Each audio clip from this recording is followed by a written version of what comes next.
नमस्कार, मैं हूं नगमा। आप देख रहा है इंडिया। सबसे पहले खबर राजस्थान की। राजस्थान के उदयपुर में एक सनसनीखेज मामला सामने आया है, जहां पर एक आईटी कंपनी में काम करने वाली महिला के साथ कंपनी के सीईओ ने एक और आला अधिकारी के साथ मिलकर चलती कार में दुष्कर्म किया। पहले महिला को आफ्टर पार्टी के लिए बुलाया और फिर नशे की हालत में महिला के साथ दरिंदगी की। अगले दिन जब महिला को होश आया तब उसके शरीर पर चोट के निशान थे। महिला ने अपनी कार का डैश कैम चेक किया, तब सारी वारदात का पता चला। यानी कि ये पूरा मामला कार के डैश कैम से उजागर हुआ।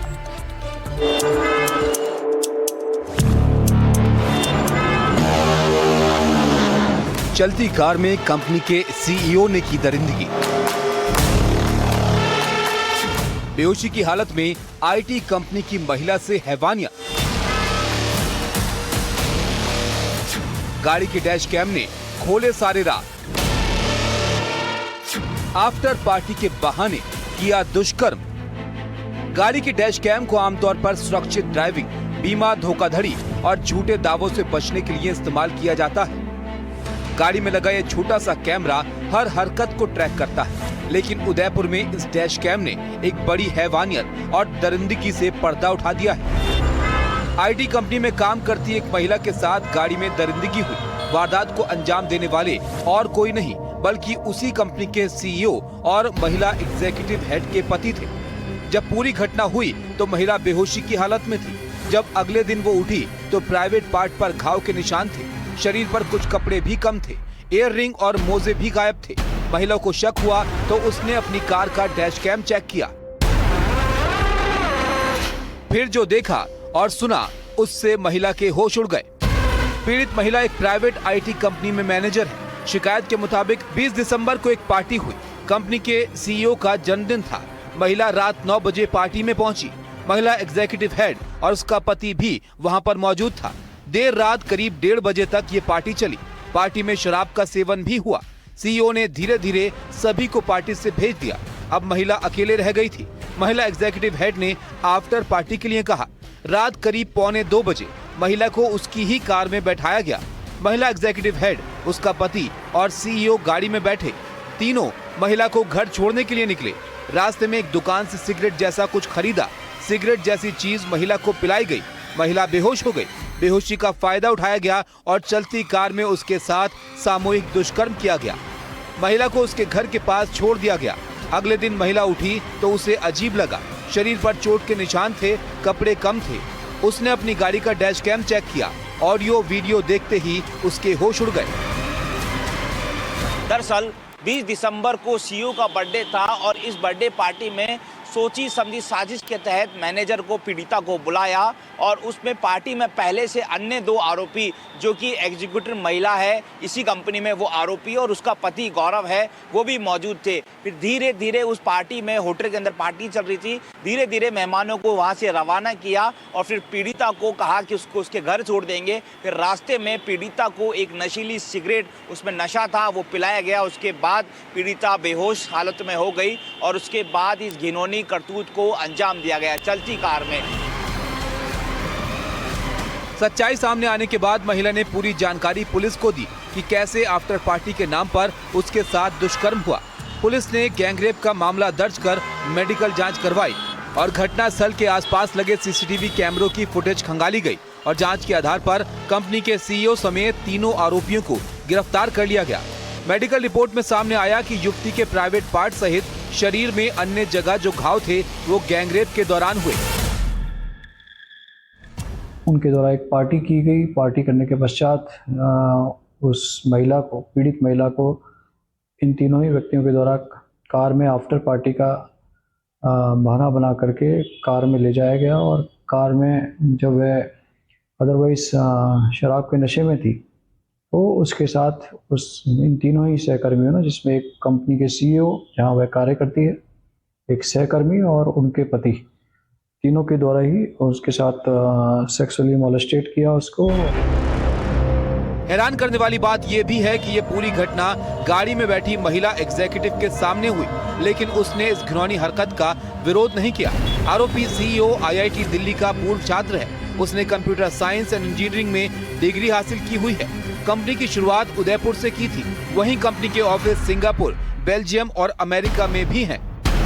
एफआईआर दर्ज करने के पश्चात महिला का मेडिकल कराया गया। महिला के मेडिकल कराए जाने से उसके शरीर के कुछ हिस्सों पर कुछ एब्रेजन मार्क्स भी हैं, जो इस संपूर्ण घटना की पुष्टि करता है। और इस रिपोर्ट के ऊपर इन तीनों ही व्यक्तियों को, जिसमें 2 पुरुष हैं और 1 महिला है, उन्हें गिरफ्तार कर लिया गया है। बड़ी बात यह है कि इस पूरे मामले में सीईओ के अलावा एक महिला भी आरोपी है।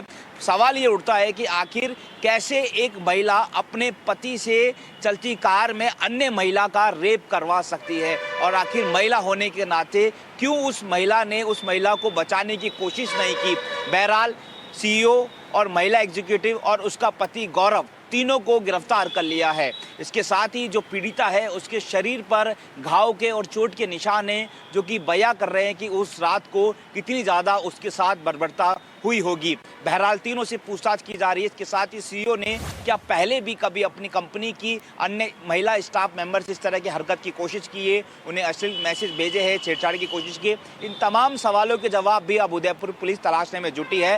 बहरहाल तीनों से पूछताछ की जा रही है। दीपक चावला, एनडीटीवी, जयपुर। और हिमाचल प्रदेश के एक अस्पताल में एक डॉक्टर को नौकरी से निकाले जाने के बाद से पूरे राज्य के डॉक्टर अनिश्चितकालीन हड़ताल पर चले गए हैं।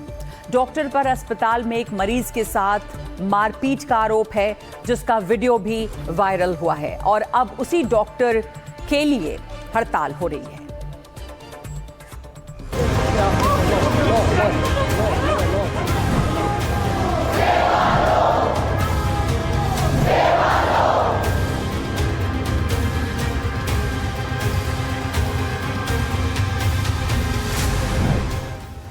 हिमाचल में डॉक्टरों की हड़ताल।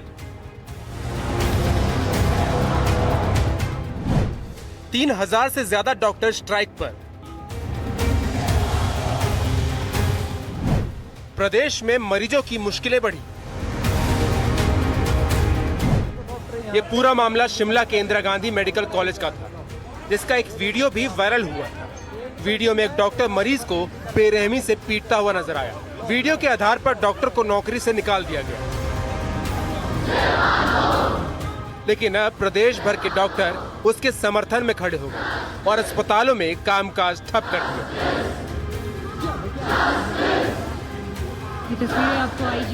इस समय हम शिमला के आईजीएमसी के बाहर, जहां पर चिकित्सकों की अनिश्चितकालीन हड़ताल का जो ऐलान हो गया, उसके कारण यहाँ पर लोगों को भारी दिक्कत का सामना करना पड़ रहा है। और क्या ग्राउंड रिपोर्ट है वो हम आपके साथ साझा कर रहे हैं।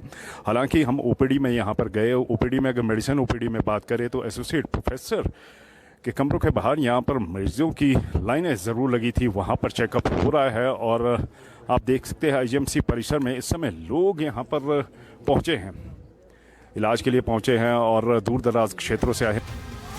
राज्य के 3000 से ज्यादा डॉक्टर अनिश्चितकाल तक हड़ताल पर हैं, जिसकी वजह से ओपीडी और सर्जिकल सेवाएं ठप हो गई हैं। दूर दराज से इलाज के लिए आने वाले मरीज बेहद परेशान हैं। हम अपना चेकअप करवाने भी आए थे और भाभी का भी आए थे करवाने। और क्योंकि यहाँ पे परसों से बहुत दिक्कत आ रही है, 2-3 दिन से, और बहुत परेशान हो चुके हैं। कल भी बहुत परेशान हो चुके हैं। आईजीएमसी शिमला में डॉक्टरों की हड़ताल के कारण मरीजों को मुश्किलों का सामना करना पड़ रहा है। राज्य का सबसे बड़ा अस्पताल होने के कारण लोग दूर दूर से आते हैं। कुछ मरीजों की कीमोथेरेपी होनी थी, कुछ की सर्जरी, लेकिन डॉक्टरों की अनिश्चितकालीन हड़ताल पर जाने के कारण इन्हें टाल दिया गया है। काफ़ी दिक्कत का सामना करना। आपको पता नहीं था यहाँ पर कि डॉक्टर्स की हड़ताल है? नहीं सर, परसों तो हम 25 तारीख को निकले घर से, तो उतना हमारे पास पता था नहीं। तो हम यहाँ पहुँच गए, कल आए तो कल बोला भाई होगा नहीं आज, तो हड़ताल है। फिर आज आए गए हॉस्पिटल में। फिर तो अब तो यहाँ पर जो डॉक्टर है वो यहाँ पर हड़ताल पर चले गए, तो क्या अब कैसा रहेगा? वापस जाएंगे, क्या करेंगे तब? अब क्या करना सर, हम तो दूर से आए तो घर जाना पड़ेगा। कहाँ जाना? वापस घर जाना? वापस जाना पड़ेगा। तो दोबारा इलाज के मतलब घर? हाँ जी, घर जाना पड़ेगा। और पर हम लोगों को तसल्ली नहीं है। हम लोग बदतमीज है। लाइन में नहीं खड़े होना ढंग से, किसी डॉक्टर के साथ अच्छा व्यवहार नहीं करना। हमारे साथ तो आज तक कभी डॉक्टर ने कोई गलत व्यवहार नहीं किया, कभी कोई भी गलत व्यवहार नहीं किया। ये जो मामला हुआ है, डॉक्टर हड़ताल पे चले गए, तो लोगों को किस तरह की दिक्कत? बहुत परेशानी है जी, और लोगों की गलती है इसमें। और डॉक्टर जो है हमारे लिए कर रहे हैं, हमारे लिए इलाज के लिए जो हम कर रहे हैं वो हमारे डॉक्टर लोगों की स्ट्राइक का है। डायरेक्टर साहब ने जो सवेरे बता दिया था, अभी लिया है उनको। हमारे जितनी भी जगह है, सब जगह सारे हेल्थ इंस्टीट्यूशन में इमरजेंसी के लिए और इंडोर सर्विस के लिए जो सुविधाएं उनको इंटैक्ट रखा गया है। और डॉक्टर भी जब भी वापस आएंगे, सीएम साहब वापस आ जाएंगे तो उनसे बातचीत करा लेंगे। ज़्यादा देर तो हमारी सर्विसेज नहीं हो सकता है, टोकन स्ट्राइक हो थोड़े टाइम के लिए। इन्होंने इन support of that doctor who has जो मतलब अपने व्यवहार में ठीक नहीं निकला, इस करके उसमें इन्होंने सपोर्ट तो जरूर दिखाई है। पर सच्ची बात तो ये है कि मेडिकल सर्विसेज हैम्पर नहीं होंगी, that much I can assure you. And उनको भी बता दिया है लोगों को कि भाई हमारे को जो सीएमओ और जो बीएमओ और जो वहाँ के मेडिकल ऑफिसर इंचार्ज हैं कहीं, वो हमारे को डे टू डे बेसिस पे बताते रहेंगे कौन कौन डॉक्टर जो है वो स्ट्राइक पे हैं। हिमाचल प्रदेश सरकार ने डॉक्टरों की हड़ताल को लेकर सख्त निर्देश भी जारी किए और एक एसओपी जारी किया है। आरडीए की हड़ताल को देखते हुए सरकार ने सभी मेडिकल कॉलेजों के प्रिंसिपलों को डॉक्टरों की सर्दियों की छुट्टियां रद्द करने पर विचार करने का निर्देश दिया है और सख्त निर्देश दिए हैं कि इमरजेंसी सेवाओं में कोई रुकावट नहीं होनी चाहिए।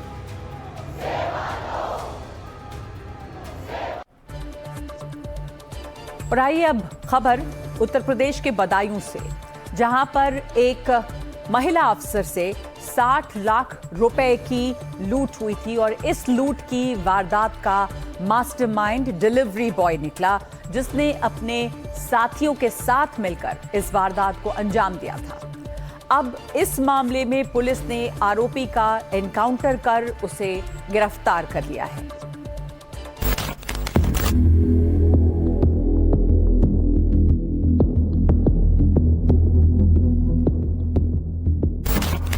ये घटना 20 दिसंबर की शाम की है। सीसीटीवी फुटेज में देखिए, एक महिला से लूटपाट की घटना होती है। उसी के घर के बाहर कुछ बदमाश आते हैं और जबरन घर में घुसकर गन पॉइंट पर उसे बंधक बनाकर लूटपाट करते हैं। बदमाशों ने घर से 2.5 लाख रुपए की नकदी, करीब 50 लाख रुपए के जेवरात और लाइसेंसी पिस्टल लूटी और मौके से फरार हो गए।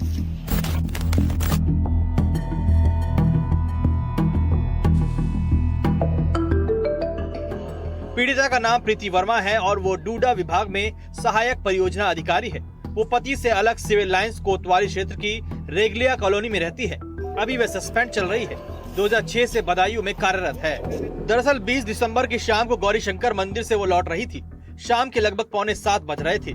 प्रीति वर्मा अपने घर के गेट पर ही पहुंची थी कि तभी पीछे से 4 लोग आए और उनसे एक पता पूछने लगे। उन्होंने कहा कि मुझे इसके बारे में पता नहीं। घर का लॉक खोलने लगी। इस दौरान आरोपियों ने मुंह पकड़ लिया और धकेलकर घर के अंदर ले गए। हाथ पैर बांधे, मुंह पर कपड़ा ठूसा और कुर्सी से बांध दिया। गहने, लाइसेंसी पिस्टल, आईपैड, 2 आईफोन, 2,35,000 कैश और 50 लाख के गहने लूट लिए। बंदे आ रहे थे तो यहाँ पे 4 लोग आए, उन्होंने मेरा मुंह दबाया, गिरा लिया और अंदर ले गए और खुद से उन्होंने घर खोला और मुझे बांध के डाल दिया एक तरफ और एक ने मेरे पिस्टल ऊपर रखी, अगर चीखोगे तो यही मार देंगे हाथ बांधते समय, ये कहा उसने। फिर जो है उन्होंने मुझसे चाबी मांगी, मैंने चाबी नहीं दी उनको, तो उन्होंने खुद अलमारी को तोड़ के सारा गहना वगैरह निकाल दिया। कितना कैश गया? 2 लाख रुपए कैश और 30-35 लाख रुपए अलग, 30-35 हजार रुपए अलग से गए हैं। जेवर 50 लाख का समथिंग है। और क्या क्या गया इसके अलावा? और इसके आईपैड, आईफोन 2 एंड्रॉइड फोन और एक DSLR कैमरा। इस लूट के बाद जब पूरे इलाके में सनसनी फैल गई तो इस घटना का सीसीटीवी फुटेज निकाला गया और फिर इस लूट की वारदात की परतें खुली तो पता चला कि जिसने लूट को अंजाम दिया वो एक डिलीवरी बॉय था, जो अक्सर महिला के घर सामान पहुंचाने आता था। और ऐसे ही उसने ये पता कर लिया कि महिला घर में अकेली रहती है। इसके बाद उसने अपने साथियों के साथ प्लान बनाया और इस लूट की घटना को अंजाम दिया।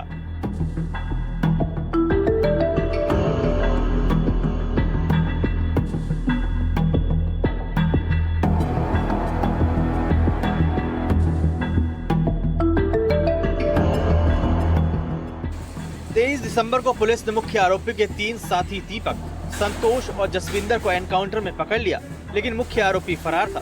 25 दिसंबर की रात कुलचौरा अलापुर रोड पर आरोपी डेविड की लोकेशन मिली। इसके बाद पुलिस ने घेराबंदी की और मुख्य आरोपी को एनकाउंटर में गिरफ्तार कर लिया। इस बदमाश का नेम डेविड उर्फ शोएब है। जब पुलिस ने इसे पकड़ा तो पूरा मामला खुला। पुलिस टीम को देखते ही बदमाश भागने लगा और पुलिस टीम को लक्ष्य करके उसने जानलेवा फायरिंग कर दी। पुलिस टीम ने आत्मरक्षा जवाबी कार्रवाई की जिसमें बदमाश दाहिने पैर में गोली लगने से घायल हुआ। पूछताछ में सामने आया कि आरोपी एक ऑनलाइन फूड और सामान डिलीवरी कंपनी में काम करता था और डिलीवरी के दौरान उसका पीड़िता के घर आना जाना था। इसी दौरान उसने घर की गतिविधियों की जानकारी जुटाई और बाद में दीपक, संतोष और जसविंदर के साथ मिलकर लूट की साजिश रची। पुलिस ने आरोपी के कब्जे से लूटी गई रकम से 16,500 रुपए, एक घड़ी, चश्मा, तमंचा और कारतूस बरामद किए हैं। मामले की आगे की कार्रवाई की जा रही है। Bureau report, NDTV India. Uttar Pradesh के राजा भैया के घोड़ों का शौक जग जाहिर है और अब राजा भैया को एक अनोखा गिफ्ट मिला है। महाराष्ट्र से उनके करीबी ने 1.5 करोड़ रुपए का घोड़ा उन्हें गिफ्ट किया है। तो आखिर ऐसी क्या खास बात है इस घोड़े में, आइए दिखाते हैं आपको इस रिपोर्ट में।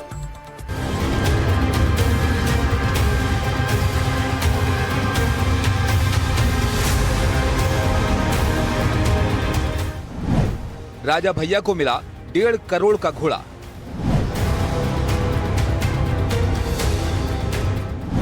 डेढ़ करोड़ के घोड़े का बना है पासपोर्ट।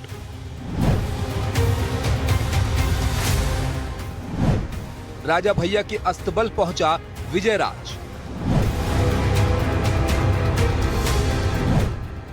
मजबूत कदकाठी, चमकदार शरीर, मोर जैसी घुमावदार गर्दन और अंग्रेजी के वी अक्षर जैसे खड़े कान, ये सब इस मारवाड़ी घोड़े की खास पहचान है। ये कोई आम घोड़ा नहीं है। इसकी कीमत करीब 1.5 करोड़ रुपए है। रघुराज प्रताप सिंह उर्फ राजा भैया यूपी के प्रतापगढ़ के कुंडा से निर्दलीय विधायक हैं। इलाके में उनका काफी दबदबा माना जाता है।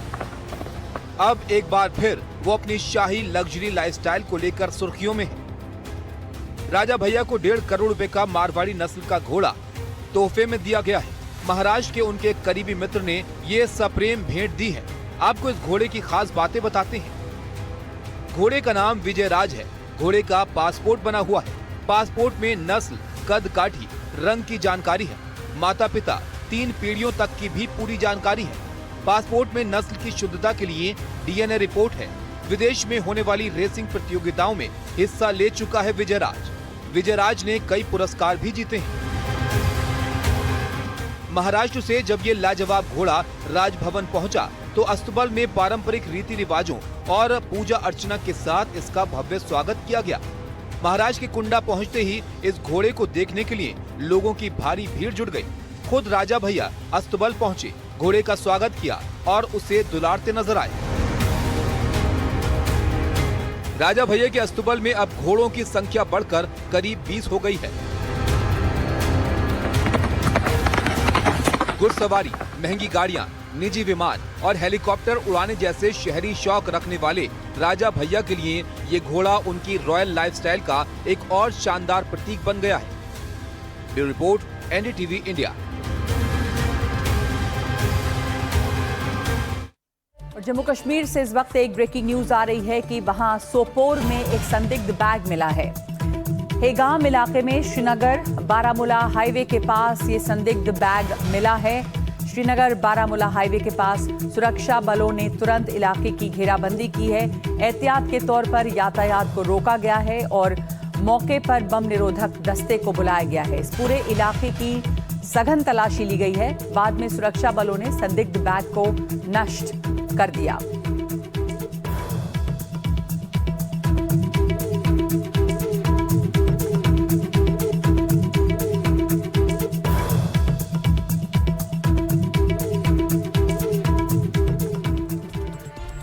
और इस वक्त एक ब्रेक के बाद आपको दिखाएंगे दीपू दास के घर पहुंचा एनडीटीवी।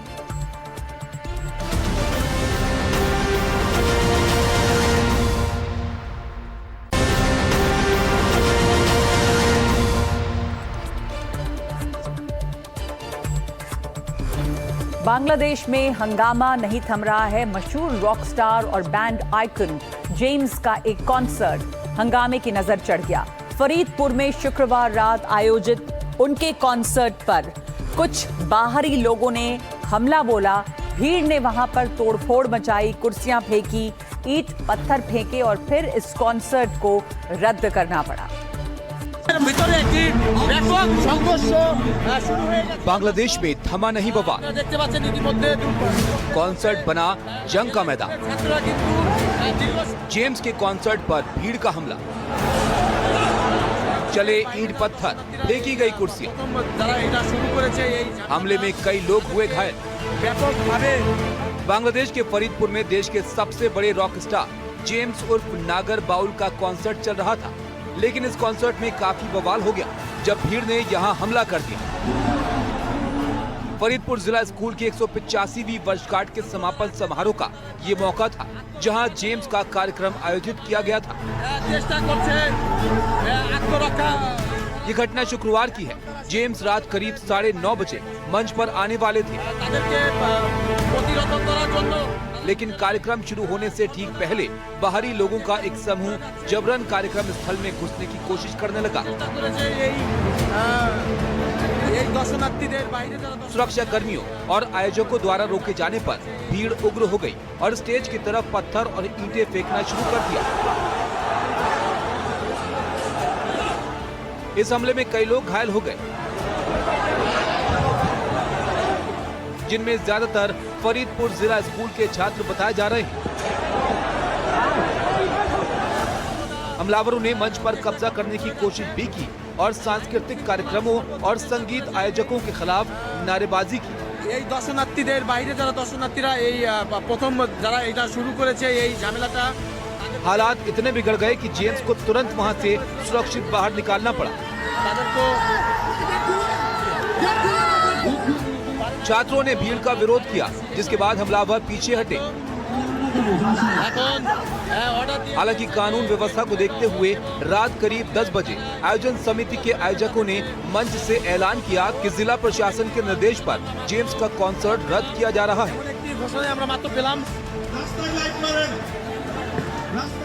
जेम्स कौन है, ये भी आपको बता देते हैं। जेम्स के नाम से मशहूर फारूक महफूज अनम बांग्लादेश के सबसे बड़े रॉक स्टार्स में से एक है। बॉलीवुड फिल्मों के लिए भी गाने गा चुके हैं। उनका भीगी भीगी सी है रातें गाना काफी लोकप्रिय हुआ। कॉन्सर्ट के लिए सभी तैयारियां पूरी थी, लेकिन अचानक हुए इस हमले ने हालात बिगाड़ दिए। जेम्स के कॉन्सर्ट पर हमला क्यों किया गया और इसके पीछे कौन लोग थे, ये अभी तक पता नहीं चल पाया है, लेकिन इस हमले में कई छात्र घायल हुए हैं, जो बेहद चिंताजनक है। Bureau report, NDTV India.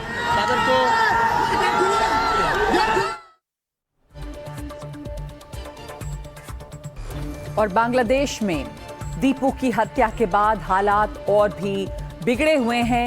जगह जगह पर इस हत्या के विरोध में प्रदर्शन हो रहे हैं। दीपू की हत्या बेरहमी से की गई, पूरी भीड़ के सामने उसे पहले पीटा गया, पीट कर हत्या की गई, उसके बाद उसके शव को जलाया गया। NDTV की टीम दीपू दास के घर पहुंची। हम पहुंच गए हैं दीपू दास के घर पे। दीपू दास जो अब एक बिल्कुल हिंदू कम्युनिटी का एक सिंबल बन गए हैं कि किस तरीके से उनके ऊपर अत्याचार हुआ है। दीपू दास को उनकी फैक्ट्री जो है यहाँ से करीब एक डेढ़ घंटा दूर है, जो शहर है वहाँ पर है, मेमन सिंह शहर में। और ये आप जो मेरे पीछे घर देख रहे हैं, ये टीन का जो एक घर है, ये जो घर है ये दीपू दास का है। यहाँ पर वो अपने परिवार के साथ, अपने माता पिता, बहन भाई और अपनी पत्नी और उनकी एक 1.5 साल की बच्ची है उसके साथ रहते थे। और शायद वो बच्ची जो है उसको पता भी नहीं है कि उसका जो उसके पिता के साथ क्या हुआ है और कैसे इस परिवार का जो पूरा उनकी हत्या के बाद पूरा उनकी ज़िंदगी में जिस तरीके की उथल पुथल मची है। तो मैं कोशिश करूँगा उनसे बात करने की और समझने की कि अभी यहाँ पर परिवार के साथ क्या बीत रही है। घटना क्या हुआ, आप लोगों को कैसे पता चला घटना के बारे में? ঘটনা আমি জানি না। ছেলেটাকে ঢাকা থাকতো অফিসে, ও এখানে মেসে থাকতো, মেসে খাইতো। দুই আড়াই বছর ধরে ওখানে এই একই কোম্পানি চাকরি করতো। কি নিয়ে কি হয়েছে তা জানি না, কি কোনো সূত্রতাময় আছে না কি আছে তাও বলতে পারবো না। তখন বৃহস্পতিবার দিন রাত্রে কইতেছে দীপুর এই হাল, দীপুর সমস্যা। मुस्लिम के लिए विभिन्न आलोचना करा, वो झूठा है। आलोचना की कोई बात ही नहीं थी, नहीं, सिर्फ नौकरी का था उसका। हाँ, नौकरी करता है, वो प्रमोशन उठा, उस लोग के बेटा के योग्यता था इंटर पास था, बीए पास था। उसका नौकरी दिया, उसका के रैंक ऊपर उठाने के लिए बोला जो वो योग्यता है, उसके लॉटरी लगा, वो लोग घूस दे के उसका के मैनेजर के बोला। बहुत लोग थे, बहुत लोग है। तो वहाँ पर जो पुलिस था उन्होंने रोकने का कोई कोशिश नहीं की। नहीं कोनो सहायता नहीं मिलेगा, ओकरा खातिर बेटा खातिर कोनो सहायता नहीं मिलेगा बांग्लादेश में। हम सारा विश्व के कहता नहीं, पुलिस वहाँ से भाग गया, पब्लिक देख के पुलिस भाग गई। ये बेटी है? हाँ, बेटी ही है, हमारा नातनी। आपकी नातिन है? नातिन ही है। कर्जा बहुत फट जाता है, पूरा भारत पूरा पृथ्वी के हम जनाता है जे हमारा ऐसा दुख कोनो मातारी के ना हो के सकेला, कोनो बाबूजी जाते लड़का ना हरा हो के सन ऐसा जाते विचार चाहिए। हम पूरा विश्व की है, इतना बोले कहता नहीं। कोनो जाते ससुर दामाद ना हरा सके ये वयस में, ये बोली हम की है।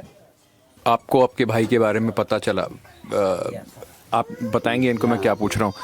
तो क्या किया आपने, क्या कैसे क्या उसके बाद क्या किया आपने? किसने बताया आपको, फोन करके किसने बताया? মানে কেডা ফোন করে প্রথমে বলছিল এই ঘটনা? বলছিল আমার ভাইয়ের বন্ধু বলছিল হিমেল, তারপরে আমরা শুনছি যে আমার ভাই এই ঘটনার পরিস্থিতি হয়েছে। जहाँ वही घटना हुआ,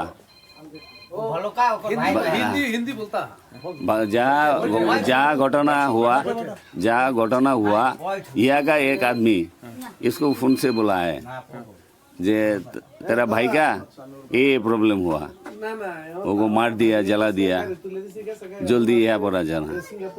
वो एक आदमी इसका पहचाना, एक आदमी उन्होंने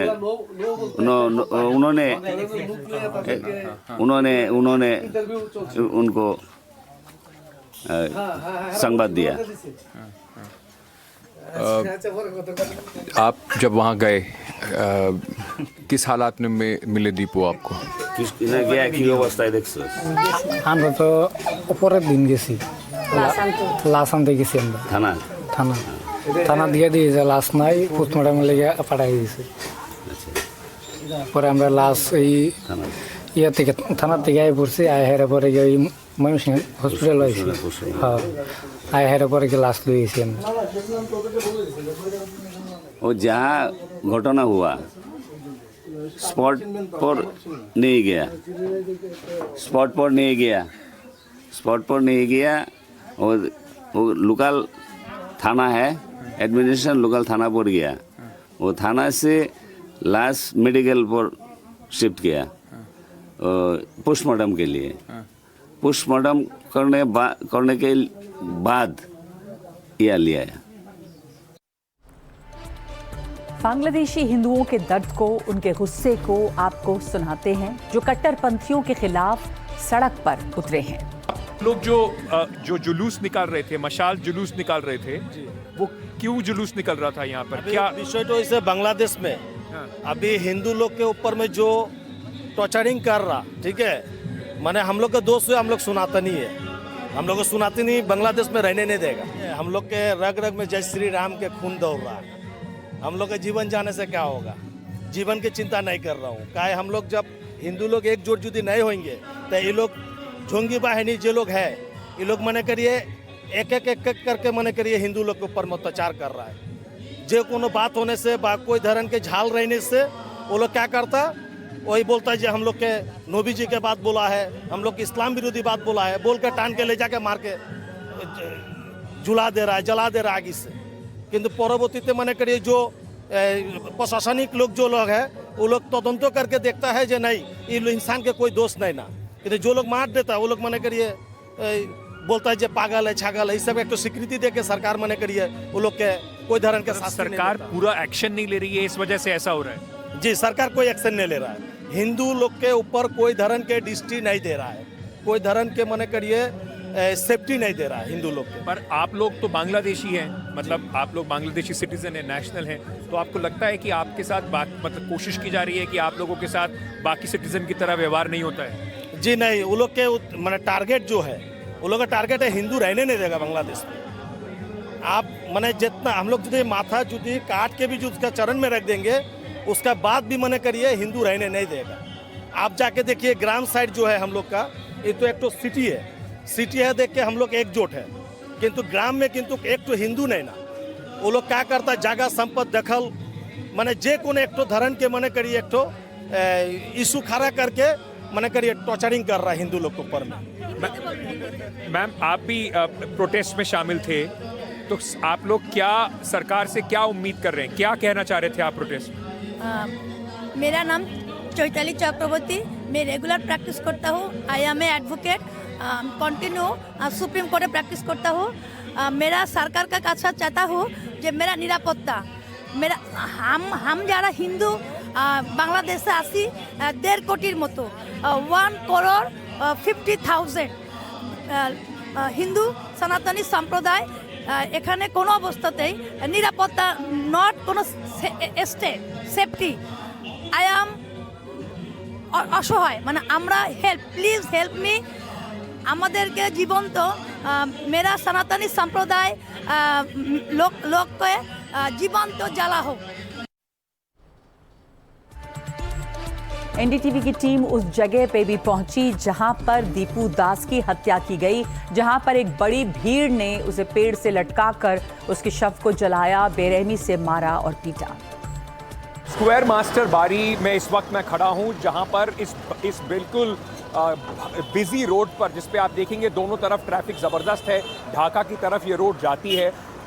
उस फैक्ट्री से के गेट से सिर्फ 500 मीटर दूर दीपू दास को, जो अधमरी हालत में थे, मारते हुए जो लोग बिल्कुल जिनके ऊपर मौत सवार थी, जो वहशियाना हरकत उस दिन हुई, उसको 500 मीटर तक मारते हुए अधमरे दीपू दास के शरीर को घसीटते हुए सड़क के बिल्कुल बीचों बीच इसी पेड़ पर लेकर आए और इसी पेड़ पर लाने के बाद उसको यहाँ पर लटकाया गया और उसको आग लगा दी गई, उसके शव को आग लगा दी गई बुरी तरीके से। यहाँ पर उसके जो मारा गया था, उसके बाद वो अधमरी हालत में यहाँ पहुँचा। उसके जो फैक्ट्री के मैनेजमेंट था, उन्होंने गेट के बाहर उसको उसके अधमरी हालत में उसको ले जाने दिया और उसके बाद दीपू दास के साथ जो हुआ वो एक बिल्कुल भयावह बांग्लादेश की अब सच्चाई बन गई है। इस वक्त मैं जो आपको दिखा रहा हूँ ये वही पेड़ है और इस पेड़ के ऊपर अभी भी जली हुई कुछ पत्तियाँ दिखाई पड़ जाएंगी और हमें भी यहाँ से जल्दी निकलना होगा, क्योंकि बहुत सारे लोग यहाँ पर आके सिर्फ इस बात के लिए ही खड़े हुए हैं कि यहाँ पर क्या बातचीत हो रही है, हम यहाँ क्यों शूट कर रहे हैं।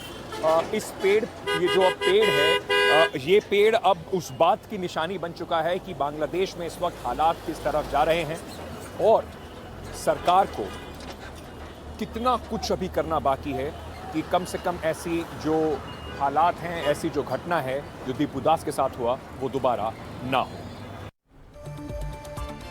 और 18 दिसंबर को जब बांग्लादेश में हिंसा भड़की तो उपद्रवियों ने वहां के सबसे मशहूर अखबार द डेली स्टार पर भी निशाना बनाया। वहां पे जमकर तोड़फोड़ की, वहां के कर्मचारियों को बंधक बना लिया था। हमारे सहयोगी अंकित त्यागी वहां भी गए और वहां का मौजूदा हाल जाना। मेरे पीछे जो इस वक्त आप बिल्डिंग देख रहे हैं, ये बांग्लादेश के सबसे बड़े अंग्रेजी अखबार डेली स्टार का ऑफिस है। बांग्लादेश में जो अभी हालात, सूरत हाल हैं, उसमें अगर सेक्युलर और लिबरल जो स्वतंत्र विचार वाले अगर मीडिया आउटलेट्स की बात करें तो उसमें डेली स्टार और प्रथम आलो का नाम आता है। 18 तारीख की रात को जब उस्मान हादी की हत्या हुई और उनकी जो मौत की खबर बाहर आई तो उनके जो सपोर्टर्स थे, करीब 150 लोग यहाँ पर पहुँचे और उन्होंने डेली स्टार को निशाना बनाया। डेली स्टार की ये 7 मंजिली बिल्डिंग है जिसमें से 6 मंजिल को आग के हवाले कर दिया गया और ज़बरदस्त तोड़फोड़ की गई। ये सिर्फ इस बिल्डिंग पर गुस्सा नहीं था, जो भीड़ आई उस उन्मादी भीड़ ने यहाँ पर लोगों को मारने की कोशिश की और जो 28 के करीब स्टाफ था जो न्यूज़ रूम के अंदर था, उस स्टाफ के ऊपर हमला भी किया गया। दीपू दास की बर्बर हत्या के बाद बांग्लादेश में रह रहे अल्पसंख्यक हिंदुओं में आक्रोश भी है, एक डर भी है कि क्या वो वहां रह पाएंगे या नहीं। आपने देखा अंकित त्यागी की रिपोर्ट ग्राउंड जीरो से। देख रहा है इंडिया में अभी मेरे साथ इतना ही।